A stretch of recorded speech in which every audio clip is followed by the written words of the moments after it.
Cette vidéo propose d'expliquer précisément de quoi parle le titre The Trooper d'Iron Maiden, de préciser les sources d'inspiration de Steve Harris, de mentionner à quels événements historiques le titre fait référence, et enfin d'analyser le degré de réalité historique des paroles et de la pochette. The Trooper est l'un des 2 singles tirés de l'album Peace of Mind qui est sorti le 16 mai 1983. Il est sorti en 45 tours un mois après l'album, le 20 juin, tandis que Flight of Icarus, l'autre single de cet album, est quant à lui sorti un mois avant l'album, le 11 avril.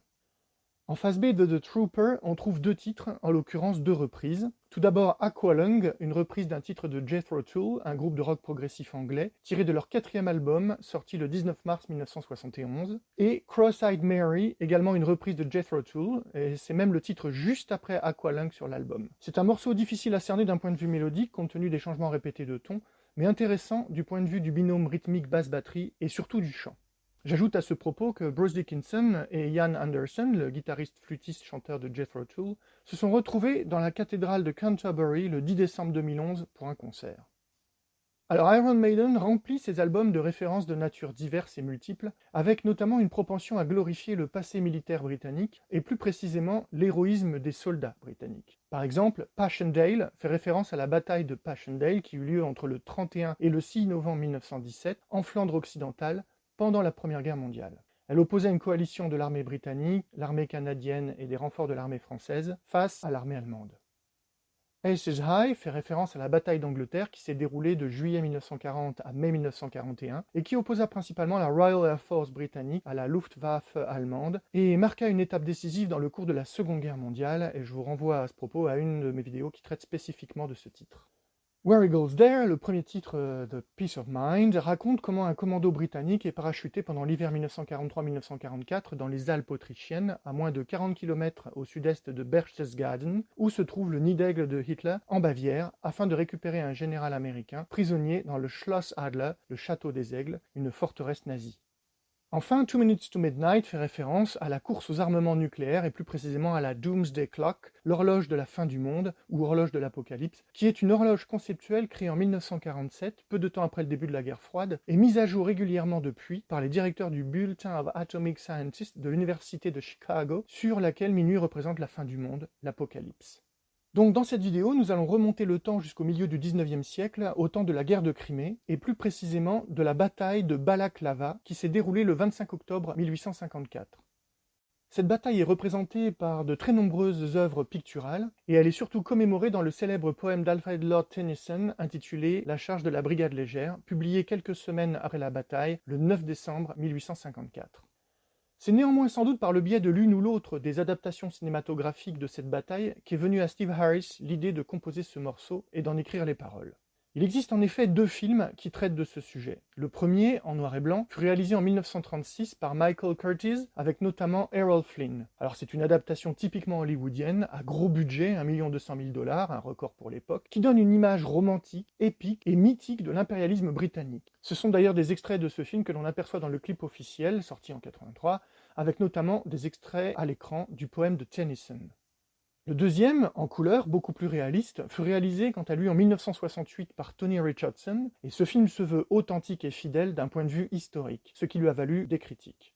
Bon, il ne fait aucun doute que The Trooper est l'un, sinon le titre emblématique du groupe, ce qui se justifie par la multitude des versions sorties de ce titre, single, maxi-single, single cassette, vinyle coloré, picture disc découpé, un must, des produits dérivés, notamment la gamme de bières Trooper, et des objets divers comme des figurines de différentes sortes, et également un personnage dans le jeu vidéo Legacy of the Beast. On dénombre de nombreuses reprises du titre par d'autres groupes et artistes, et il y en a actuellement 55 de répertoriés dans le site Second Hand Songs. Concrètement, The Trooper fait référence à ce jour fatidique où environ 670 soldats britanniques, dirigés par Lord Cardigan, se sont jetés par erreur dans ce que Tennyson nomme la vallée de la mort, les mâchoires de la mort, la bouche de l'enfer, dans son célèbre poème. Alors, précisons le contexte historique. L'attaque contre les forces russes lors de la bataille de Balaklava le 25 octobre 1854 faisait en fait partie d'un conflit constitué d'une série d'événements beaucoup plus vastes, connus sous le nom de guerre de Crimée. Mais c'est surtout cette bataille de Balaklava qui a été retenue dans les livres d'histoire, puisque l'ordre de la charge de cavalerie s'est avéré catastrophique pour les cavaliers britanniques. Une erreur désastreuse criblée de rivalités orgueilleuses et de mauvaises communications. La charge calamiteuse est restée dans les mémoires à la fois pour sa bravoure et bien sûr pour sa tragédie. Dans un premier temps, nous allons définir le contexte général dans lequel s'inscrit la bataille de Balaklava, puis nous verrons comment cette bataille s'est déroulée précisément et surtout comment on en est arrivé à un tel massacre de la brigade légère britannique. Et enfin, nous analyserons les paroles et la pochette. Le contexte général. La guerre de Crimée est un conflit qui éclate en octobre 1853 contre l'Empire de Russie d'un côté et une alliance de troupes britanniques, françaises et ottomanes de l'autre. Le conflit durera 3 ans et il s'achèvera par la défaite de la Russie, entérinée par le traité de Paris de 1856. Les enjeux de cette guerre européenne sont multiples. L'empire russe de Nicolas Ier tente de s'étendre autour de la mer Noire et de la mer Méditerranée orientale. Cette expansion russe déplaît aux Anglais car la reine Victoria et son premier ministre Henry John Temple, plus connu sous le nom de Lord Palmerston, entendent tous deux maintenir leur position dans la région qui assure le passage vers les Indes. Le second empire de Louis-Napoléon Bonaparte, alias Napoléon III, président de la Deuxième République française, tente de redevenir un acteur incontournable en Europe grâce au prestige des victoires militaires. Enfin, l'empire ottoman du sultan Abdülmecid Ier, quant à lui, s'efforce de conserver ses territoires qu'il ne cesse pourtant de perdre au profit des puissances européennes. La guerre de Crimée est considérée comme la première guerre dite moderne pour plusieurs raisons.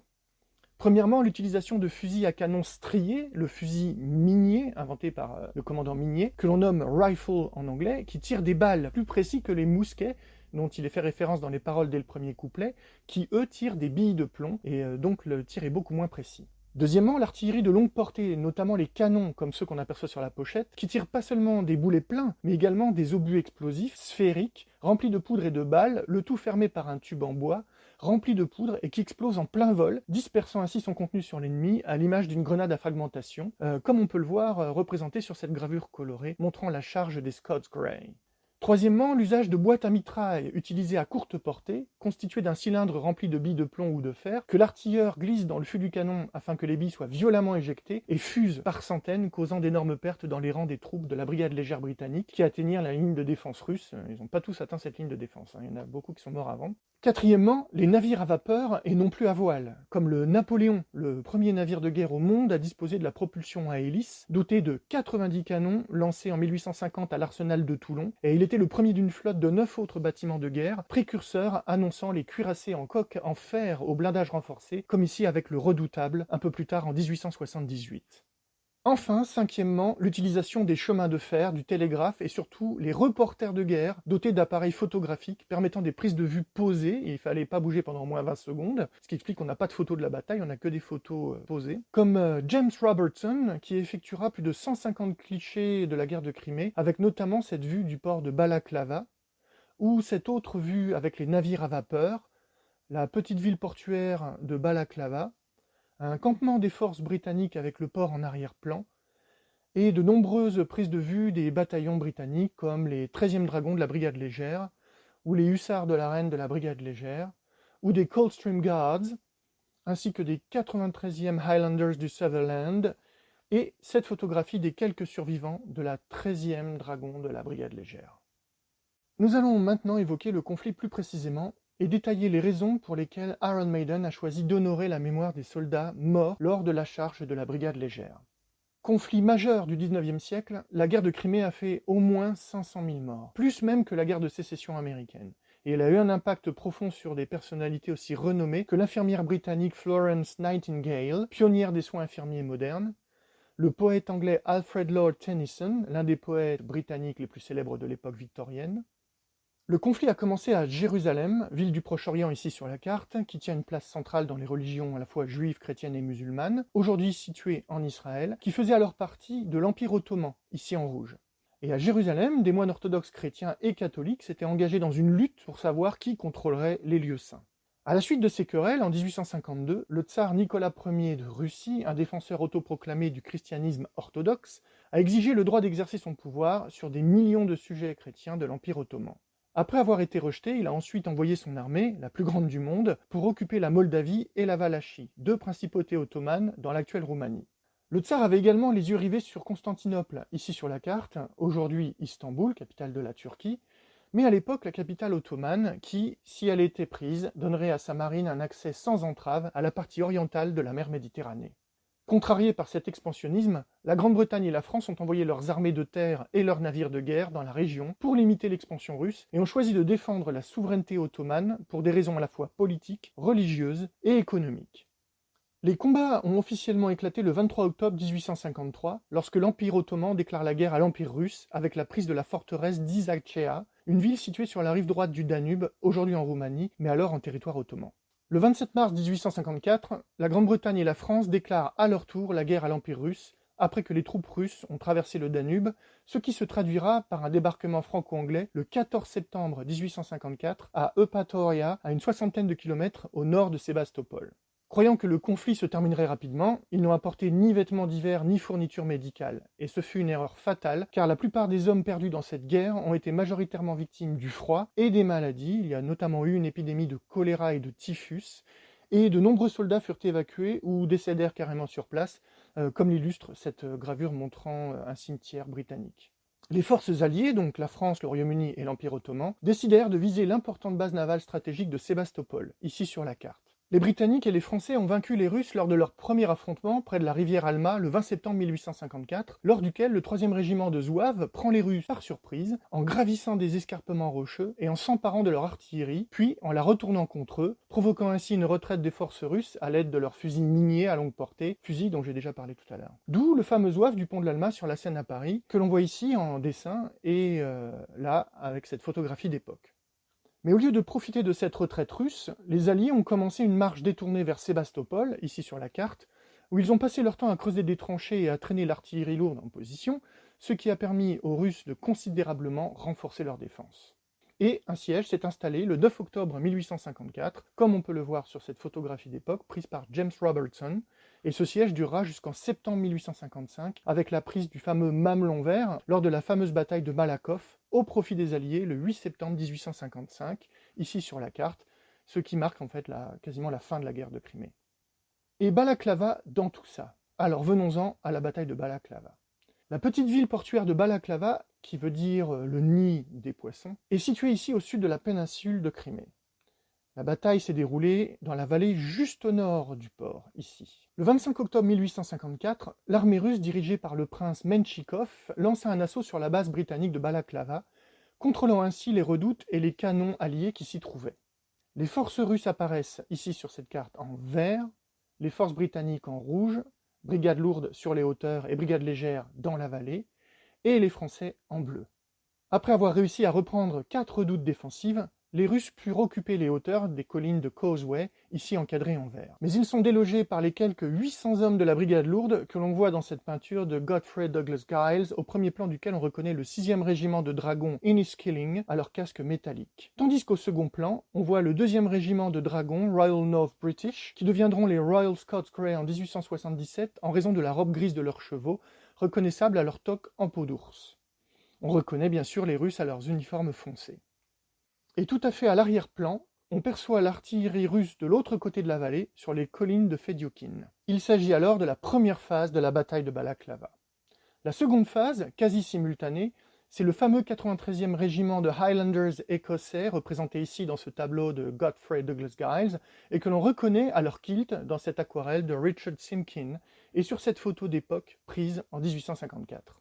Je fais une petite parenthèse à propos de ces Highlanders. 4 escadrons de cavalerie russe, comptant environ 400 hommes, firent face aux quelques 500 à 600 Highlanders. À cette époque, on ne pensait pas que l'infanterie était capable de résister à la cavalerie à découvert, et si l'occasion se présentait, elle tirerait puis formerait des carrés défensifs. Mais plutôt que de former carrés, la méthode traditionnelle de repousser la cavalerie, le commandant Sir Colin Campbell a pris la décision risquée de faire former ces Highlanders en une seule ligne de 2 hommes de profondeur. Donc Campbell avait vu l'efficacité des nouveaux fusils miniers avec lesquels ses troupes étaient armées lors de la bataille de l'Alma un mois auparavant, et il était convaincu que ces hommes pourraient repousser les Russes. Sa tactique a réussi, et en 3 salves de fusils miniers seulement, les 4 escadrons de la cavalerie russe se sont repliés et ont rejoint la ligne de front au fond de la vallée. Du haut de la crête à l'ouest, le correspondant du Times, William Howard Russell, considérait les Highlanders comme une thin red line, une fine traînée rouge, représentée ici dans ce diorama qu'on peut voir au musée de Stirling, en Écosse. À ce moment-là, Balaklava et son port étaient désormais en sécurité, mais c'est là que les choses tournent mal pour la brigade légère. Et ce que The Trooper commémore, c'est le courage et l'obéissance des soldats anglais, quand bien même les ordres donnés par leurs supérieurs semblent illogiques, voire carrément suicidaires. C'est ce que Tennyson exprime dans son poème. Not though the soldier knew someone had blundered, there's not to make reply, there's not to reason why, there's but to do and die, into the valley of death rode the 600. Alors, pour bien comprendre comment cette malheureuse charge s'est lancée, il nous faut connaître les 4 principaux protagonistes. Premièrement, Lord Fitzroy James Henry Somerset, premier baron de Raglan, commandant en chef britannique en Crimée et qu'on le reconnaît à son bras droit perdu lors de la bataille de Waterloo le 18 juin 1815. C'est un aristocrate qui n'a pas combattu depuis Waterloo, il a 66 ans au moment de la bataille et c'est lui qui donne les ordres. Deuxièmement, George Bingham, troisième comte de Lucan, le commandant de la division de cavalerie britannique. Il a 54 ans, il est maladroit, inflexible et insensible, et c'est également un aristocrate sans grande expérience de terrain. Il commande son ex-beau-frère, que voici, le lieutenant-général James Thomas Brudenell, 7e comte de Cardigan. Il a 57 ans et il commande la brigade légère. Alors lui, il est arrogant, obstiné, il est à la tête du 11e hussard, et c'est lui qui conduit ses 673 cavaliers dans un combat qui laissera 113 morts et 247 blessés sur le terrain après à peine 20 minutes. Lui et le comte de Lucan se détestent et se sont ensuite rejetés la responsabilité du désastre. Alors c'est lui qui a donné son nom au fameux cardigan, pièce d'habillement. Enfin, le 4e homme, et pas le moindre, c'est le capitaine Lewis Edward Nolan. C'est un officier de l'armée britannique, un théoricien militaire, spécialiste de la cavalerie. Nolan rejoignit les forces britanniques pour intégrer la division légère en qualité d'aide de camp du général Raglan, ce qui implique que c'est lui qui transmet les ordres donnés par Raglan à Lucan, de la cavalerie, et à Cardigan, à la tête de la brigade légère. C'est le seul qui est d'origine modeste et qui a gagné ses galons au mérite, mais il est impulsif et impatient, et cela lui vaudra d'être le premier à mourir dans la charge de la brigade légère. Alors venons-en à cette fameuse charge. Concrètement, le commandant en chef Lord Raglan, qui observait ce qui se passait depuis les hauteurs de Sapounier, ici encadré en rouge sur la carte, était concentré sur la cavalerie russe qui fuyait en emportant les canons des redoutes qu'ils abandonnaient sur les hauteurs de Causeway, la chaussée, ici entourée en vert. Il ordonna alors à la cavalerie, composée à la fois des brigades lourdes et légères, d'avancer avec un soutien d'infanterie et de, je cite, « profiter de toute opportunité pour récupérer le terrain perdu ». Lord Raglan s'attendait à ce que les cavaliers se déplacent immédiatement, puis que l'infanterie, qui se déplace à pied, les suive plus tard. Mais George Bingham, le comte de Lucan, qui commandait la cavalerie dans la vallée, pensait qu'il voulait qu'ils attaquent ensemble, en conséquence de quoi les hommes de Lucan ont attendu pendant plus de 40 minutes l'arrivée de l'infanterie, ce qui a permis aux Russes de se repositionner tranquillement en emportant tous les canons, et ces mêmes canons qui n'allaient pas tarder à se retourner contre la cavalerie de la brigade légère. Le commandant en chef Raglan s'est alors impatienté et a donné un nouvel ordre, que voici. On peut voir ce document au National Army Museum. Lord Raglan wishes the cavalry to advance to the front, follow the enemy and try to prevent the enemy carrying away the guns. Troops of horse artillery may accompany. French cavalry is on your left. Immediate. Raglan Airey. Donc voilà, Lord Raglan désire que la cavalerie avance vers le front, et c'est ce mot qui va poser problème, puisqu'en fait il ne s'agit pas du front final de la fin de la vallée, mais il s'agit du front sur la chaussée Causeway à droite. Donc de leur point de vue, Lucan et Cardigan ne pouvaient malheureusement rien voir de tout ce qui se passait depuis le fond de la vallée, ici encadré en rouge sur la carte, et ne comprirent pas le sens de l'ordre donné. Confus, ils demandèrent à l'aide de camp de Raglan, l'officier tacticien Nolan, où attaquer, de quel canon il parlait exactement. Et au lieu de désigner les hauteurs de Causeway comme l'objectif, là où les Russes venaient d'être délogés par la brigade lourde, Nolan, impatient d'en découdre, aurait pointé son doigt en direction de la batterie d'artillerie russe à l'extrémité de la vallée en s'écriant « There is the front, there are the cannons ». C'est ça le front, ils sont là les canons. Après une petite hésitation, compte tenu de l'incohérence de l'ordre donné, il a été décidé qu'il devait obtempérer et lancer l'attaque. Une terrible bévue qui a coûté de nombreuses vies, dont celle de Nolan lui-même qui a été tué par un obus dès le début de la charge, alors qu'elle n'avançait encore qu'au pas. C'est donc à cause d'une mauvaise interprétation des ordres par Nolan et de son impatience à combattre que la brigade de cavalerie légère britannique commandée par le comte de Cardigan a été envoyée par erreur pour attaquer l'artillerie russe dressée à l'autre extrémité d'une vallée longue de plus d'1 kilomètre, sous le regard médusé de Raglan, le commandant, incrédule, impuissant depuis son point de vue sur la crête de Sapounier.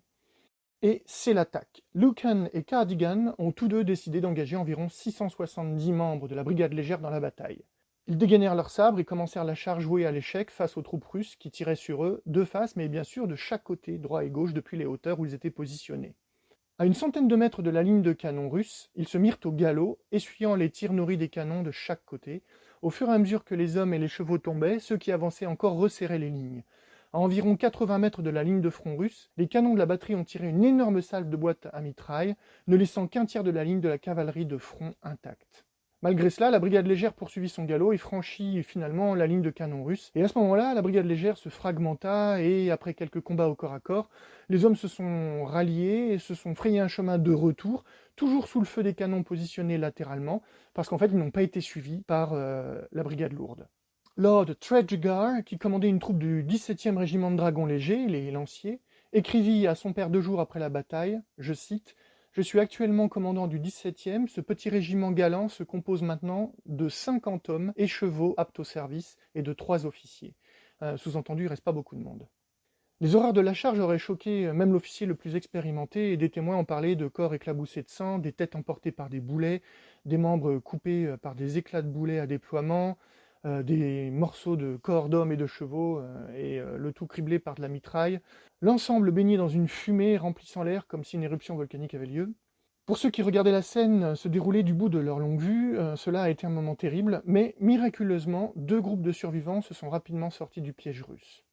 En plus de la batterie de canons russe éliminée par la brigade lourde, ici sur la carte en numéro 1, la brigade légère avait tout de même éliminé une batterie de la ligne de défense russe, en numéro 3 sur la carte, et les chasseurs d'Afrique français en avaient également éliminé une autre, ici en numéro 4 sur la carte. En effet, alors que la brigade légère chargeait dans la ligne des tirs russes, les chasseurs d'Afrique de la cavalerie française a pu mener une attaque jusqu'aux hauteurs de Fédioukine, vers le flanc d'une batterie russe sur le côté gauche, les forçant à se retirer. Les jours, les mois et les années qui ont suivi allaient conduire à des débats houleux afin d'attribuer le blâme pour une telle horreur inutile ce jour-là.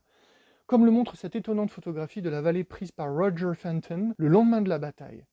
La charge de la brigade légère restera dans les mémoires comme une bataille pleine d'horreur due à une erreur, de regrets et de traumatisme, ainsi que de bravoure, de défis et d'endurance. Et c'est bien ce que commémore le titre d'Iron Maiden, The Trooper.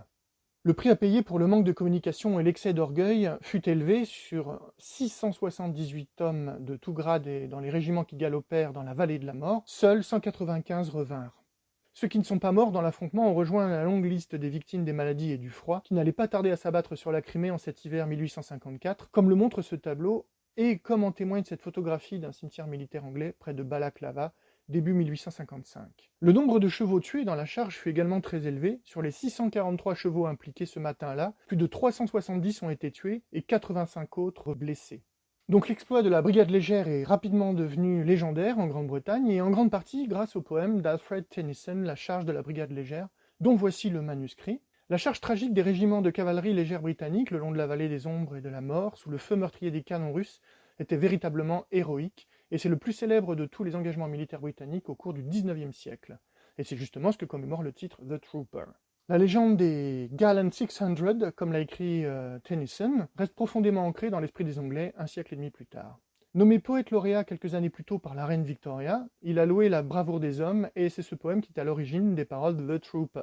Notons que le terme The Trooper ne désigne pas le grade précis. C'est un terme familier qui a traditionnellement été utilisé comme un terme général pour tout soldat enrôlé.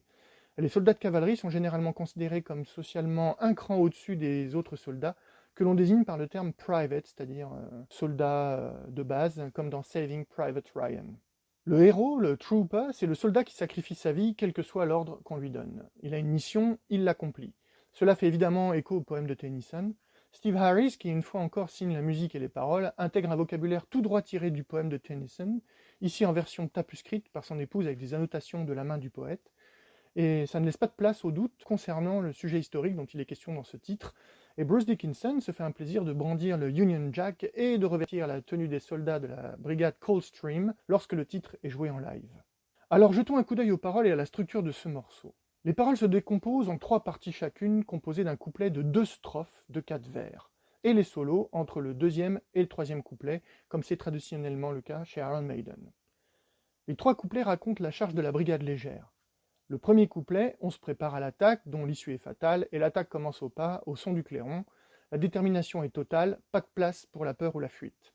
Deuxième couplet, la charge est maintenant bien lancée, au rythme du galop, et la ligne de défense russe est en vue. La distance à parcourir est longue, et alors que l'on pense enfin arriver, il reste toujours du chemin à parcourir, impossible de faire demi-tour. Enfin, troisième couplet, l'ennemi est à portée de main, un tir de mitraille touche le cheval de notre héros qui est mis en joue par un soldat de l'artillerie russe, il est touché, s'effondre et meurt, les yeux rivés vers le ciel, sans une larme, comme prévu. La chronologie est tout à fait fidèle aux événements de la bataille de Balaklava, et 3 choses sont à souligner en ce qui concerne les paroles. Premièrement, c'est le point de vue omniscient et subjectif du trooper, avec l'emploi de je, moi et de me. Deuxièmement, c'est le soin accordé au lexique et au vocabulaire des 5 sens. Tout d'abord, le sens de l'ouïe. Il y a les mousquets, le clairon, les canons, les cris de douleur, et puis les salves, et encore des éclatements et un dernier soupir.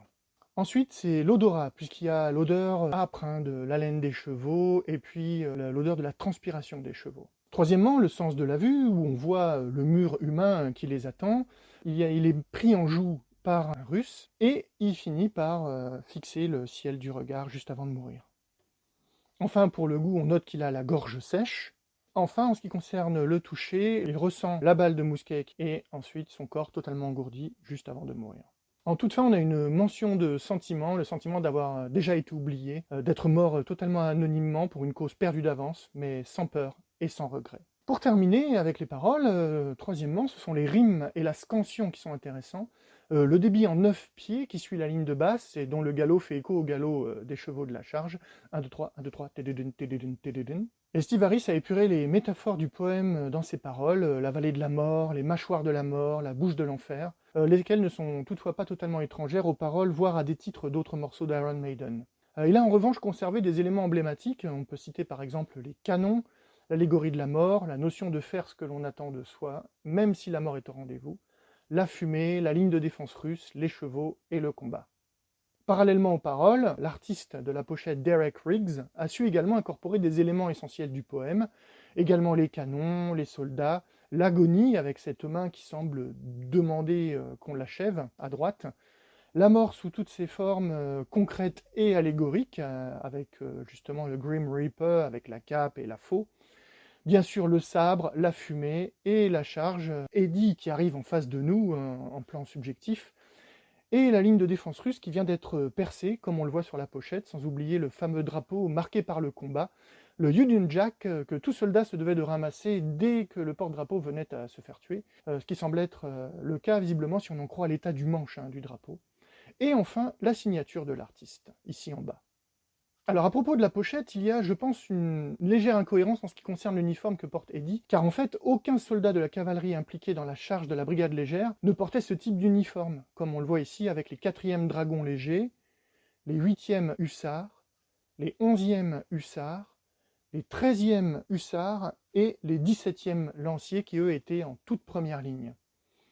Donc l'uniforme porté par Eddie ressemble davantage à certains soldats de la brigade lourde, qui comprenaient les premiers dragons royaux, les 4e dragons de la garde appelés Irish Guards car ils avaient réprimé la révolte irlandaise en 1848, les 5e dragons de la garde, les 6e dragons Inniskilling et les fameux 93e Highlanders du Sutherland devenus ensuite les Scots Grey, les gris écossais.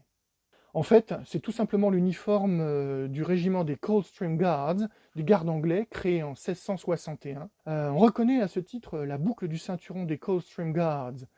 Il porte ce nom car il est issu d'un régiment levé par le général George Monk en 1650 dans la ville de Coldstream, à la frontière de l'Angleterre et de l'Écosse. Et voici pour preuve une photo d'époque, il s'agit du sergent William Knapp qui a servi avec les Coldstream Guards pendant la guerre de Crimée. Alors, le sergent Knapp est équipé de son fusil à canon strié, le fusil minier, de son sabre, de sa cartouchière, et il porte le rucksack, ce sac à dos avec le manteau d'hiver gris-bleu roulé. Il a également une gourde ronde en bois et le chapeau en peau d'ours sur la table, posé à côté de lui à droite. Cette photo existe car tout au long de la guerre, la reine Victoria s'est activement intéressée au bien-être des troupes, et à leur retour de Crimée, elle a rencontré un certain nombre d'anciens combattants, et à la suite de ces rencontres, elle a commandé une série de photographies des anciens combattants aux photographes Joseph Kendall et Robert Howlett. La version colorisée de cette photo permet de bien identifier qu'il s'agit là de l'uniforme d'Eddie sur la pochette de The Trooper. En effet, la tunique et non pas le coatee, la ceinture blanche et sa boucle en laiton, le liseré rouge du pantalon, la giberne blanche, le sabre, tout correspond. Il y a toutefois un doute en ce qui concerne le grade d'Eddie, car le nombre de chevrons sur le bras droit et sur le bras gauche ne correspond pas. En effet, 3 chevrons à droite, il s'agirait donc du grade de sergent, alors que 2 seulement à gauche, il s'agirait du grade de caporal. C'est également cet uniforme sans grade apparent que Bruce Dickinson porte lors des concerts. Mais peu importe, ce qui compte, c'est que tout le monde identifie bien un soldat britannique, et j'imagine que lorsque Derek Riggs a réalisé cette peinture, il souhaitait avant tout que l'on identifie bien Eddie comme un soldat britannique. L'artiste n'a pas manqué de faire figurer le nombre 666 sur les épaulettes d'Eddie, petit clin d'œil. En ce qui concerne ce soldat mort, en bas à gauche, visiblement fraîchement transpercé par Eddie, il s'agit évidemment d'un soldat de l'armée impériale russe. On le reconnaît à son uniforme vert avec un liseré rouge. Derek Riggs n'a pas choisi de représenter un grenadier à cheval de la brigade lourde d'artillerie, comme on peut en voir sur cette peinture de Christopher Clark, ou ici dans cette œuvre de Richard Simkin. Si on regarde de plus près les soldats de l'artillerie de l'armée impériale russe durant la guerre de Crimée, on a sur cette représentation bien sûr le canon, qui signifie qu'on a ici les artilleurs, avec à droite le grenadier à cheval de la brigade lourde d'artillerie qui fait face à la charge de la brigade légère, à gauche un Junker de la brigade lourde d'artillerie, et au centre un officier à cheval de la brigade légère d'artillerie, et c'est ce type de soldat qui apparaît sur la pochette de The Trooper. On reconnaît en effet les épaulettes, le col et les manchettes noires avec un liseré rouge, et le barda sur le dos que l'on voit ici sur ce chasseur à pied de l'infanterie de l'armée impériale russe. On peut remarquer que notre soldat russe porte également une écharpe militaire blanche, ce qui permet de bien faire ressortir le rouge du sang de sa blessure. Et il s'agit en fait de l'écharpe propre au régiment de la brigade légère d'artillerie de ligne, à droite sur cette illustration, représentant 2 artilleurs de l'armée impériale russe au moment des guerres napoléoniennes un peu plus tôt. Derek Riggs a confié qu'il se souciait davantage de l'harmonie des couleurs de ses œuvres que de la réalité historique. D'autant que, comme il l'explique dans une interview, les 3 couleurs bleu, blanc et rouge sont complémentaires et attirent l'œil. Et ce sont justement les 3 couleurs dominantes de la pochette de The Trooper, et le choix de l'uniforme vert est tout à fait justifié, car il permet de trancher visuellement avec le reste de la pochette. Il faut bien admettre que s'il avait opté pour la réalité historique, le résultat aurait sans doute été un peu moins bon, puisqu'il aurait dû faire revêtir à Eddie un uniforme bleu foncé, celui des 17e lanciers, et le soldat russe aurait porté son manteau d'hiver gris, comme on le voit sur cette représentation réaliste de la brigade légère, perçant la ligne de front de l'artillerie russe réalisée par Richard Simkin. Pour conclure, on peut affirmer que The Trooper n'est pas nécessairement un titre anti-militariste au sens strict du terme, mais plutôt une mise en garde contre l'arrogance nationaliste et bien sûr une ode au courage des soldats. Alors la guerre est omniprésente dans les paroles et l'imagerie d'Iron Maiden depuis le début, et le point de vue d'Iron Maiden sur la guerre est double, c'est-à-dire que d'une part, il y a la dénonciation des incohérences et de l'incompétence des chefs, et d'autre part, le courage et le sacrifice des troupes qui leur obéissent. Donc la guerre, ce sont en fait des lions, je cite, menés par des ânes dans 99% des cas. C'est ce qu'explique Bruce Dickinson dans une interview. Et il va plus loin, il explique que la guerre représente le meilleur et le pire de l'humanité. D'une part, des êtres humains poussés à l'extrême, faisant des choses extraordinaires qu'ils ne seraient pas capables de faire dans d'autres circonstances, et d'autre part, un énorme gaspillage et de la bêtise. Voilà, on en arrive maintenant à la fin de cette longue vidéo qui, je l'espère, vous aura appris quelques éléments à propos de ce fabuleux titre The Trooper, et je vous donne d'ores et déjà rendez-vous pour une prochaine vidéo.